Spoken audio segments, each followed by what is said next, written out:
Driverly.com, unlimited drama series. The phone screamed at 3 in the morning like a banshee with a grudge. I fumbled for it in the dark, knocking over my water glass and cursing under my breath. Susan didn't even stir. She'd been sleeping like the dead lately, probably exhausted from all her late nights at the office. Jack. The voice was gravelly, familiar, and unwelcome. My father, ex-CIA, current pain in my ass. Dad? What the hell? Are you home? Right now, are you in your house? Something in his tone made my blood freeze. 20 years of suburban life hadn't dulled my instincts completely. Yeah, why? Lock every door. Take Ethan to the guest room. Don't let Susan know I called. The line went dead. I sat there for a moment, phone buzzing in my hand like an angry wasp. Outside, the neighborhood was tomb quiet except for the Henderson's sprinkler system and a distant dog barking. Normal suburban sounds. So why did my hands shake as I pulled on my jeans? I crept down the hall to Ethan's room. My 14-year-old son was sprawled across his bed like he'd been dropped from a great height, earbuds still in, phone glowing on his chest. Kid could sleep through a nuclear war. Ethan, I shook his shoulder. Hey, buddy, wake up. He groaned, pulled out an earbud. Dad, what time is it? Late, early. Come on. We're having a sleepover in the guest room. That's weird. Yeah, well, your old man's feeling weird tonight. As we padded down the hallway, I checked the locks on the front door, back door, sliding glass door to the deck. All secure. But Dad's paranoia was infectious, and I found myself peering through the blinds at our quiet cul-de-sac. That's when I saw the headlights. A car was creeping up our street with its lights off, moving slow and deliberate, like a predator stalking prey. In the dim glow of the streetlights, I could make out the shape, Susan's white BMW. My wife was coming home, at 3:15 in the morning, with her headlights off. Dad? Ethan's voice was small behind me. What's going on? Probably nothing, kiddo. Just stay in the guest room for a minute, okay? I watched through the slats as Susan's car pulled into our driveway. She sat there for a long moment, engine running, and I could see her silhouette in the driver's seat. She was on the phone, talking animatedly to someone. Her free hand gestured wildly. Then she hung up, popped the trunk, and got out. What she pulled from the trunk made my knees weak. Our Remington 870, the shotgun I kept in my office safe for home defense, the safe that only Susan and I knew the combination to. My wife of 16 years was walking toward our front door with a shotgun in her hands. I backed away from the window, mind racing. The guest room was at the back of the house. I could get Ethan out through the window, across the backyard to the neighbors. But first, I needed to understand what was happening. The front door opened with a soft click. Susan had a key, of course, but she was trying to be quiet, easing the door shut behind her. I could hear her footsteps on the hardwood floor of the foyer, slow and careful. I pressed myself against the wall at the top of the stairs, listening. She was moving through the house methodically, checking rooms, the kitchen, the living room, my office. Then I heard her voice, low and urgent. He's not down here. Must be upstairs. She wasn't talking to herself. She had an earpiece in.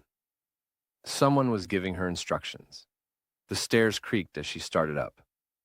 I had maybe 30 seconds before she reached the landing. The guest room was behind me, Ethan inside. Our bedroom was to my left, the bathroom to my right. I made a decision that probably saved my life. Instead of running, I stepped out of the shadows. Hey, honey, working late again? Susan spun around, and in the dim hallway light, I saw her face. This wasn't my wife, not the woman who made pancakes on Sunday mornings and cried at Hallmark commercials. This was a stranger wearing Susan's face, eyes cold and calculating. The shotgun came up fast. You should have stayed asleep, Jack. Probably, but insomnia's a bitch. I kept my voice conversational, like we were discussing the weather. Nice gun. Looks familiar. Don't be cute. Can't help it. It's my natural charm. I took a small step forward. So, who's on the phone? Your book club? PTA meeting running late? Her finger tightened on the trigger. You have no idea what you've gotten yourself into. Enlighten me. That's when she swung the butt of the shotgun at my head.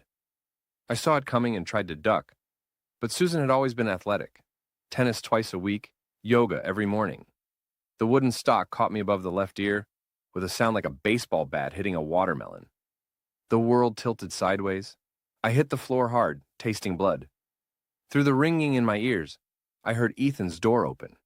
Mom, Dad, Get your shoes on. We're leaving. Susan's voice was sharp, authoritative. Now, Ethan, but Dad's bleeding. He'll be fine. Move. I tried to push myself up, but my arms felt like wet noodles. The hallway spun around me like a carnival ride. Mom, what's happening? Your father got himself into some trouble. We need to go somewhere safe until it's sorted out. Lies. All lies. But Ethan was 14 scared, and Susan was his mother. He grabbed his shoes and followed her downstairs. I heard the front door slam. Car doors. The BMW's engine roaring to life. Then silence. I lay there on the hardwood floor, blood pooling under my cheek, and remembered my father's words. She was never who you thought. As consciousness faded, one thought echoed in my mind. What the hell had I gotten myself into? And more importantly, what was Susan running from? Let me back up and tell you how this nightmare started. 2 weeks before my wife tried to cave in my skull with our own shotgun, life was merely miserable instead of life-threatening. Progress, right? It was a Tuesday morning, and I was in my office trying to explain to a client why their unhackable security system had more holes than Swiss cheese. Susan breezed in wearing her power suit, the navy blue Armani that meant she was closing a big deal today. Coffee's getting cold, she said without looking at me, thumbs flying over her phone screen. Thanks for the weather report. She finally glanced up, and I caught something in her expression. Impatience? Disgust? Hard to tell with Susan these days. Everything about me seemed to irritate her, from the way I chewed my cereal to how I left my shoes by the front door. I'll be late tonight, showing the Pemberton estate to some investors from New York. Again, it's a $12 million listing, Jack. Some of us can't work from home in our pajamas. I looked down at my jeans and polo shirt. These aren't pajamas. Close enough. She grabbed her travel mug and headed for the door. Don't wait up. This had become our morning routine. Susan announced her schedule like a general briefing troops. I made some sarcastic comment. She delivered a cutting remark, and off she went to conquer the real estate world. We'd been married 16 years, and somewhere along the way, we'd stopped being partners and started being polite strangers sharing a mortgage. But that Tuesday was different. As Susan walked to her car, she dropped her phone. When she bent to pick it up, I saw something that made my blood run cold. A hotel key card fell out of her purse. The Grand View Hotel. Downtown. The kind of place that charged $300 a night for rooms with Egyptian cotton sheets and champagne service. Susan snatched up the card and shoved it back in her purse, but not before shooting a nervous glance at the house. Our eyes met through my office window for a split second, and I saw something I'd never seen in my wife's face before. Guilt. That evening, Susan's late showing turned into an overnight trip. The investors want to see comparable properties in Baltimore, she texted. Staying overnight, back tomorrow. I sat in my office staring at that text message and felt something shift inside my chest. Not heartbreak. We'd been drifting apart for months. This was something colder, more calculating.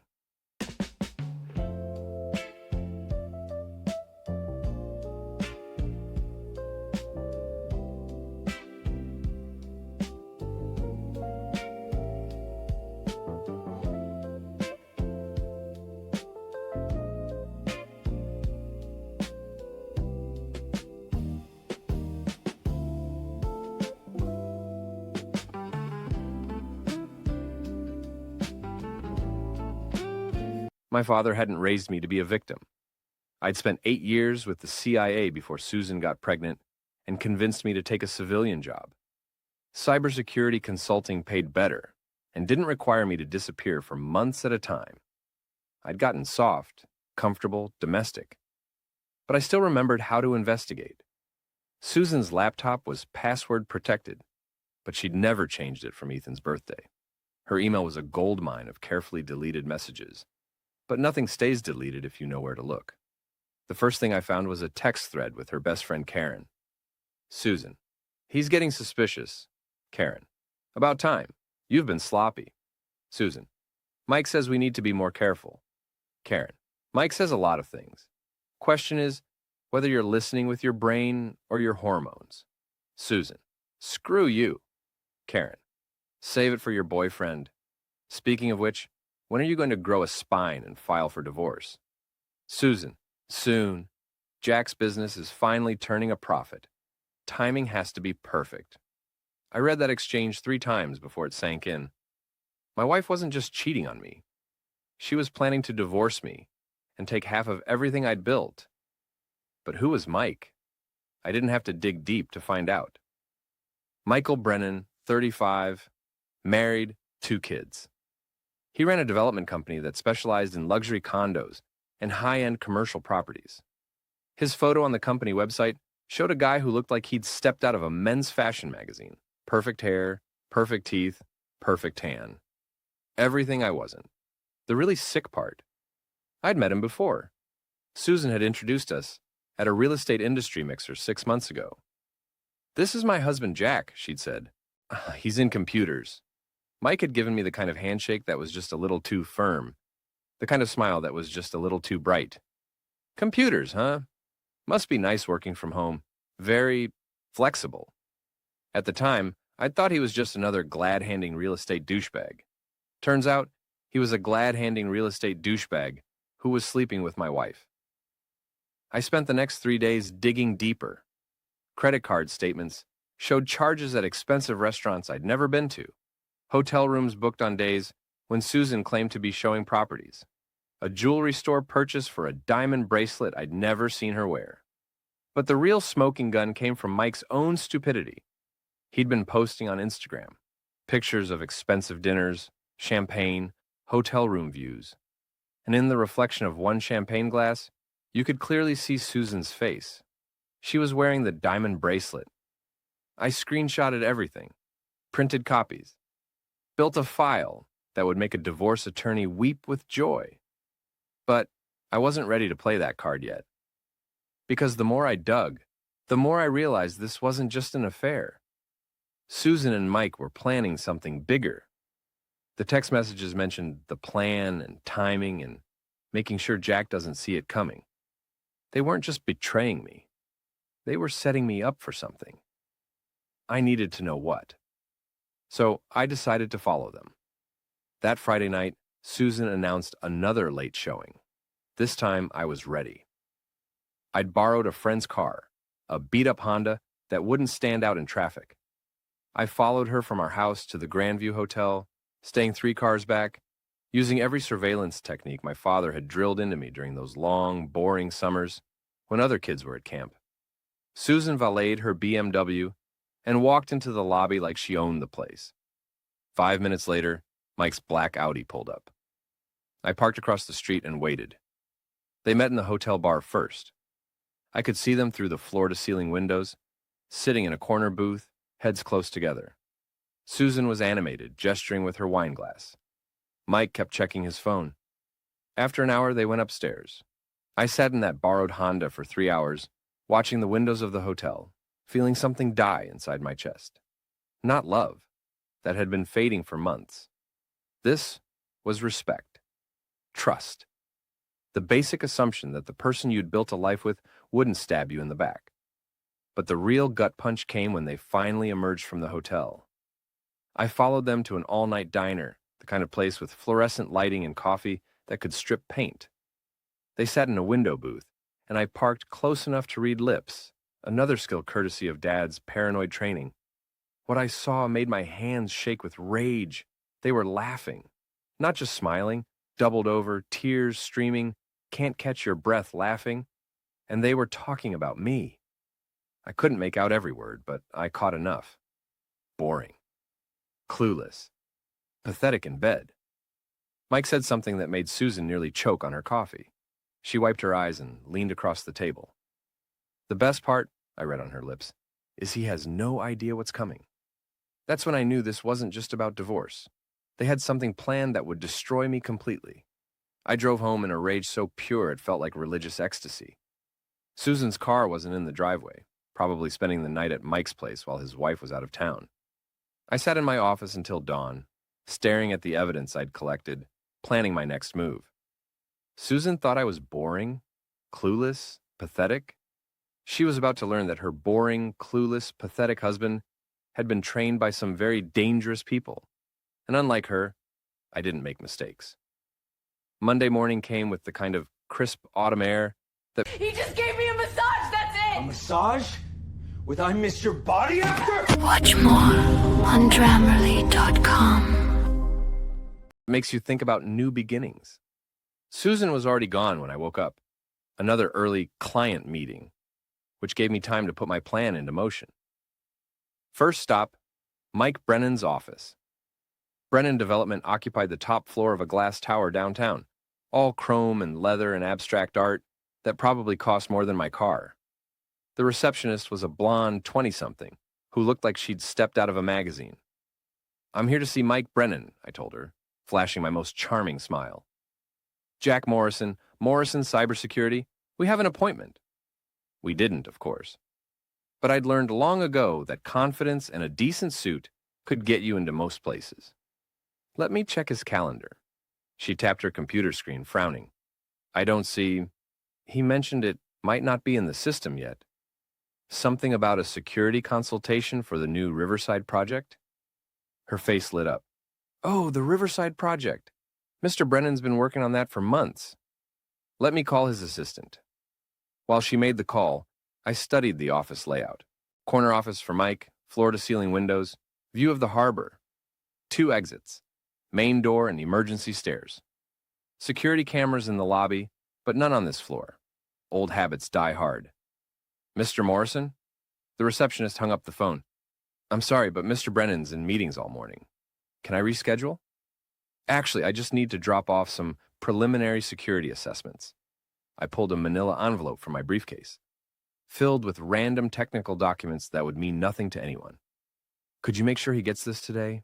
It's time sensitive. Of course. I thanked her and left, but instead of taking the elevator down, I took the stairs up to the roof access.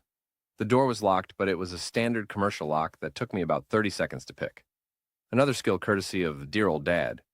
The parking garage was my real target. Mike drove a black Audi A8, the kind of car that screamed, I have money and want everyone to know it. I found it on the executive level, parked in a spot marked M. Brennan. I didn't slash his tires or key his paint. That would be juvenile. Instead, I did something much more satisfying. I called a towing company. Yeah, hi, this is building security, I said, adopting the bored tone of someone who'd made this call 100 times. We've got an Audi in the fire lane on level 3. License plate. I rattled off Mike's number. Owner's not responding to pages. Can you get someone out here in the next hour? No problem. We'll have a truck there in 20 minutes. Then I went back to my car and waited. Mike emerged from the building at noon, probably heading to lunch with another client he was planning to screw over. I watched him stride confidently toward the parking garage, phone pressed to his ear, probably talking to Susan about their next romantic rendezvous. 5 minutes later, he came running back out, face red with fury. I followed him as he stormed back into the building, took the elevator to his floor, and started screaming at the receptionist about his missing car. She called building security, who called the towing company, who explained that the car had been illegally parked and would cost $500 to retrieve. Mike's voice carried all the way to the lobby. Fire lane? What fire lane? I've been parking in that spot for 3 years. I left him there, arguing with a security guard who looked like he'd rather be anywhere else, and drove home with a smile on my face. It was a small victory, but it felt good. That evening, Susan came home in a foul mood. She slammed the front door, threw her purse on the kitchen counter, and poured herself a glass of wine that was more like a glass of frustration. Rough day? I asked innocently. Mike had some kind of crisis with his car. We missed our appointment with the Henderson Group. That's too bad. What happened to his car? Towed. He swears he wasn't parked illegally, but She shrugged. Men and their cars, right? They never want to admit they made a mistake. The irony was so thick you could cut it with a knife. Maybe he's just stressed, I suggested. Big projects can make people careless. Susan shot me a sharp look. What do you know about Mike's projects? Nothing, just making conversation. But I could see the wheels turning in her head. Suspicion was a funny thing. Once it took root, it grew like cancer. Over the next few days, I kept the pressure subtle but constant. A few more calls to towing companies when Mike parked in questionable spots. An anonymous tip to the health department about the restaurant, where he and Susan liked to meet for lunch.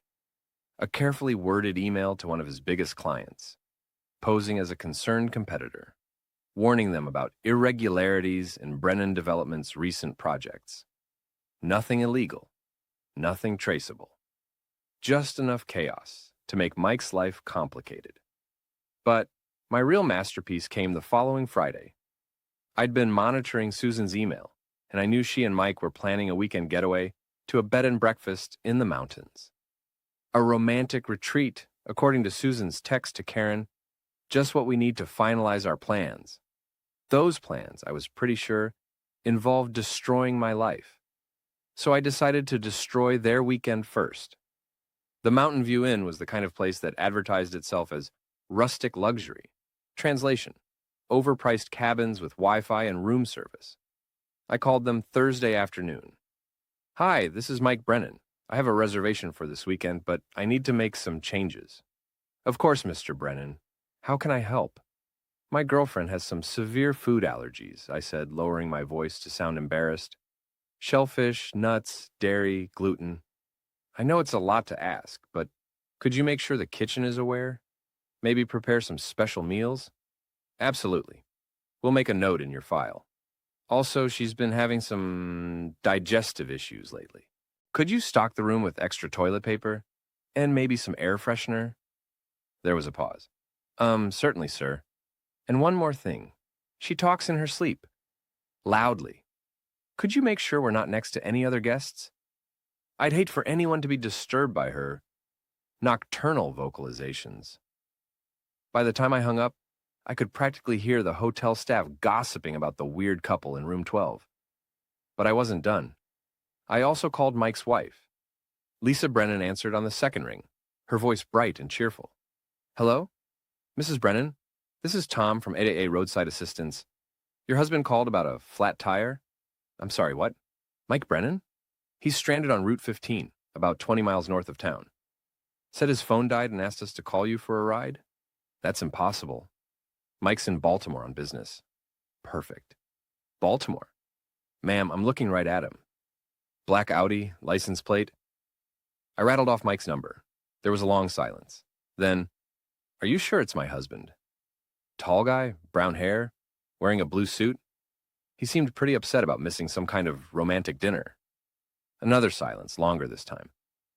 Mrs. Brennan, should I tell him you're on your way? No, she said quietly. Don't tell him anything. She hung up. I sat in my office, feeling a mixture of satisfaction and guilt. Lisa Brennan had never done anything to me. She was collateral damage in a war she didn't even know was being fought. But Susan and Mike had started this. They'd made it clear that I was just an obstacle to be removed, a problem to be solved. Fine, I could be a problem. Just not the kind they expected. That night, Susan packed a small suitcase, claiming she had a girls' weekend with Karen and some friends from work. Have fun, I told her, kissing her cheek. Try to relax. She smiled, the first genuine smile she'd given me in months. I planned to. As she drove away, I felt something cold settle in my chest. Not anger anymore, something cleaner, more focused. My wife thought she was playing chess while I was playing checkers. She was about to learn that I'd been playing chess all along, and I was very, very good at it. Sunday evening, Susan came home from her girls' weekend, looking like she'd been through a wood chipper. Her hair was disheveled, her clothes wrinkled, and she had the hollow-eyed look of someone who hadn't slept in days. How was the spa? I asked, not looking up from my laptop. Fine.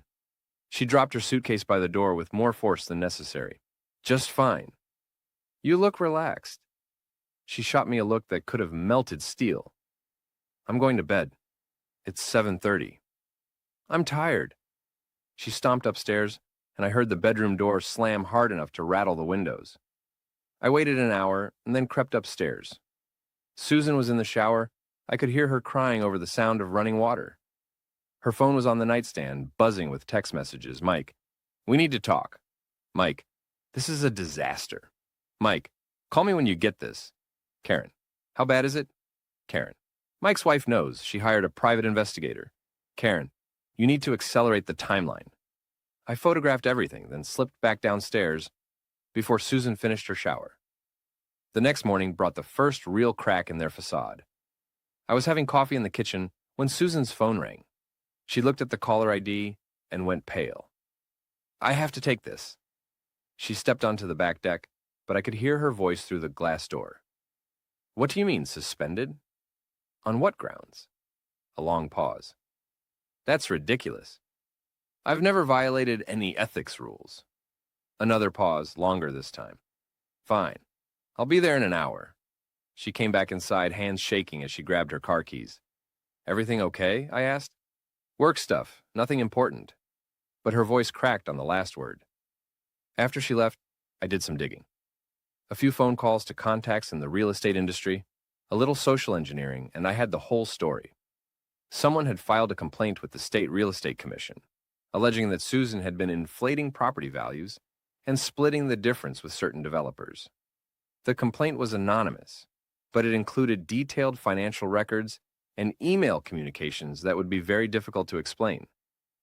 I had no idea who might have done such a thing. That afternoon, Susan came home looking like a ghost. I've been suspended pending investigation, she said, slumping into a kitchen chair. Someone sent the commission a file that makes it look like I've been running scams with Mike. That's terrible. Who would do something like that? I don't know. She looked up at me with tears in her eyes. Jack, I need to tell you something. Here it comes, I thought. The confession, the apology, the plea for forgiveness. Instead, she said, I think someone's trying to frame me. Frame you for what? I don't know. But whoever did this, they have access to private emails, financial records, things that should be impossible to get. She was looking at me strangely, and I realized she was starting to connect the dots. Her husband, the cybersecurity expert. Her husband, who would have the skills to hack email accounts and financial records. Her husband, who might have discovered her affair. You don't think I began. No, of course not. But she didn't sound convinced. It's just, the timing is strange. Right when Mike and I were working on the biggest deal of our careers. You and Mike worked together a lot. It wasn't quite a question, but it hung in the air between us like smoke. He's a client, a good client.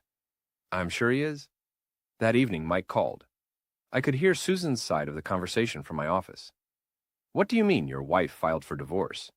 She can't have evidence. We were careful. No, I can't meet you tonight. Jack's acting suspicious. What do you mean, what kind of suspicious? He's asking questions. About us, Mike. About us. The next morning, Susan was gone before I woke up. She'd left a note on the kitchen counter. Staying at Karen's for a few days. Need some space to think. Space to think? Right. I gave her 2 hours, then drove to Karen's house. Susan's BMW wasn't in the driveway, but Mike's Audi was parked around the corner. They weren't at Karen's to think. They were there to plan. I parked across the street and called my father. I need a favor, I said when he answered. What kind of favor? The kind you're good at. There was a long pause. Jack, whatever you're thinking. They're planning something, Dad. Something that involves destroying me. I need to know what it is before they pull the trigger. Another pause. Give me the address. 3 hours later, my phone buzzed with a text message from an unknown number. Check your email. The email contained audio files. Hours of conversation recorded from inside Karen's house. My father had apparently decided that the direct approach was best. I put on headphones and started listening. What I heard made my blood run cold. Susan, the domestic violence angle is our best bet. I've got photos of old bruises that could be from Jack. Mike, what about your son? Susan, Ethan will back me up if I explain the situation right. Karen. And if he doesn't? Susan. Then we make it clear that his college fund depends on his cooperation. Mike. I still think we should just file for divorce and take half of everything. Susan. Half isn't enough. Jack's business is worth more than he lets on. I've seen the books. If we can prove he's abusive, I get the house, the business, custody of Ethan, and alimony. Karen. What about the ethics investigation? Susan. That's actually perfect. Makes me look like a victim. Jack found out about my success and tried to sabotage my career. Mike. You really think he's the one who turned you in? Susan. Who else? He's got the computer skills, and he's been acting weird for weeks. Karen. So, what's the timeline? Susan. I file the restraining order tomorrow. Domestic violence charges by